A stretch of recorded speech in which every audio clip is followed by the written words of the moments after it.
Hey everyone, Anthony Venuto here with InTouch Mortgage Solutions. It's Friday, Finance Fridays, and thank you again for tuning in for another episode. On this episode, we're going to introduce a new segment where we take an opportunity to answer our clients' questions, whether they come through DM or email, in regards to what is happening in the current mortgage and real estate marketplace. So stay tuned, we're going to dive right in.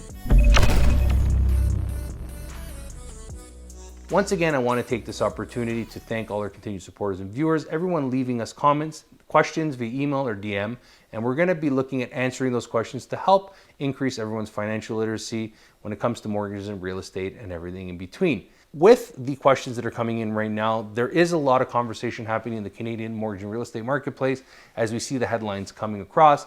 We have basically seen the new data from January, the sales reports, the real estate sales reports for Ontario, Toronto, as listings have basically dropped off, sale prices have come up, and inventory still remains relatively low. So this is also obviously fueling the current situation, not to mention that the Bank of Canada on January 26th did not increase interest rates. Now we're looking at March 2nd, and we are anticipating interest rates to go up in March. And also one important aspect is the CPI inflation. The consumer pricing index has now hit 5.1%. That's the highest it's been since 1991. So as you can see, there's a lot of moving parts here, a lot of variables and facets to take into consideration. And this is why questions are important and you should feel free to ask them. So question number one is, how much can the Bank of Canada increase its policy rate by? Now, this is a great question that we got via email. Now, the question itself is very difficult to answer because the Bank of Canada can increase interest rates for any amount at any given time if they feel fit and they see that the economy and the market requires it. Now, generally speaking, to answer this question, I'm going to look back at history and sort of gear my observation on that particular scenario.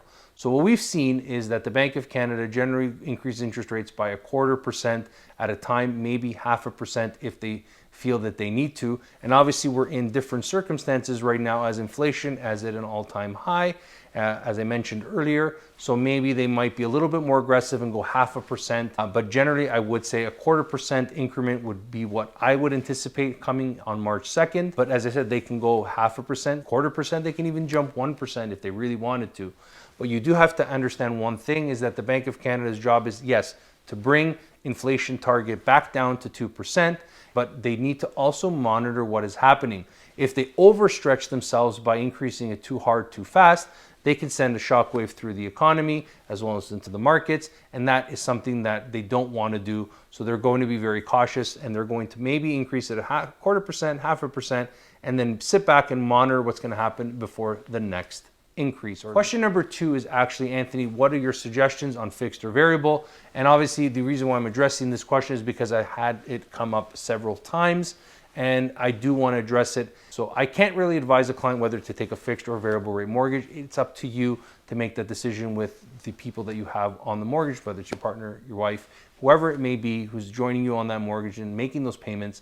You do need to have a conversation to understand the difference between what you're paying as a variable and what you would be paying as a fixed, and what the spread is between that, and if that money in between can be better utilized in a different situation or an investment account, for example. There could be many different things that you can do with that money. But what I will do is say my opinion or what I've done with my wife, and that is basically we've stayed in a variable rate mortgage.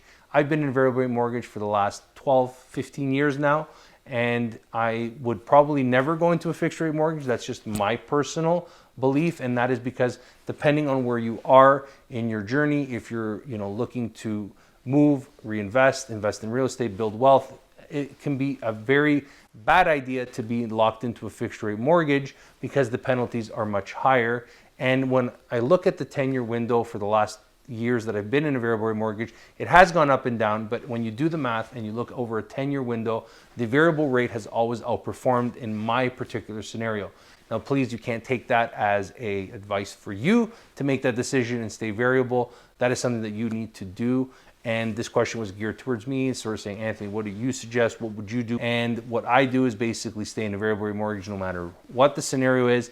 I'm able to see the difference in between that. But as I mentioned, right now, based on the fact that the fixed rates are hovering around the 3% plus mark and variable rates are still sitting at historic lows of 1.45 to 1.6%, that 1% and more runway is something I'm willing to absorb if it happens and if it changes.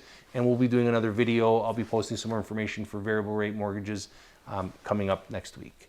The third question is, Anthony, what is the difference, or why are insurable mortgages or insured mortgages cheaper than conventional mortgages? Now, this is a great question. I've actually had this question asked a few times over the last few months, and I think now is a great time to address it. We've talked about insured mortgages and what the requirements are, the limitations and stipulations of having an insured mortgage versus a conventional. So just to recap very quickly, an insured mortgage is 20% or less down. A conventional mortgage is 20% or more down. Insured mortgages are required to have mortgage default insurance, obviously, which is from Sagan, Canada Guarantee, or the big player, CMHC, Canadian Mortgage and Housing Corporation. You are limited to 25-year amortization, maximum 25-year amortization on an insured mortgage. Conventional mortgage maximum amortization is 30 years. Insured mortgage obviously has to be below $1 million purchase price. As of right now, a conventional mortgage can be over $1 million. So as we can see, the marketplace here in Toronto generally is leaning towards people that have or required to put 20% or more down unless you're buying a home that's below $1 million. So why are insured mortgages cheaper? Well, it's exactly because of the word it's in, it's insured, right? So that means the lender has, and the consumer is paying an insurance premium to the bank or to the insurer house, whether it be Sagan, Canada Guarantee, or CMHC, in order to protect the lender in the event that you default. So the risk on the lender to lose that mortgage if you don't pay is much less. They pay the insurance premium and it's basically off their books. They're paid off on that mortgage, as opposed to potentially a conventional mortgage where the lender cannot insure that mortgage. It is on their books and they are basically responsible for that mortgage because they can't insure it. And if you default on that, it is basically comes off their bottom dollar. So there is a premium added to that mortgage for having 20% or more down because it's not insurable. Now, one important thing to understand, with a conventional mortgage, you can have a 30-year amortization. So it does allow you a little bit more fluctuation in regards to ratios, where an insured mortgage has to be very tight within its guidelines. Now, in between these two, insured and conventional, there's what's called an insurable mortgage. So a lot of people get confused with this, and it is a little bit confusing, as this is a product that we've been doing with a lot of clients who are renewing or switching their mortgage product over. Is if the amortization is less than 25 years or 25 years or less, and the mortgage amount is below $1 million, and the ratios fall into a specific guideline, and the equity in the home is there, which for many Canadians who purchased a few years ago, there's lots of equity sitting in their homes, we're able to get them an insurable mortgage. Now, that doesn't mean that you, the consumer, pays the insurance premium. The lender that we would go to can insure the mortgage on their own and pay for it so that they can get that mortgage off their books and insured.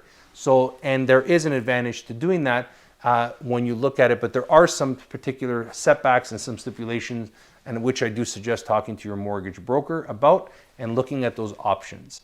So we answered 3 questions, and we really appreciate everyone's questions, comments, and feedback. And we do encourage everyone to continuously, please feel free to send us your questions. We'll do our best to answer them on these segments that we'll be doing every month.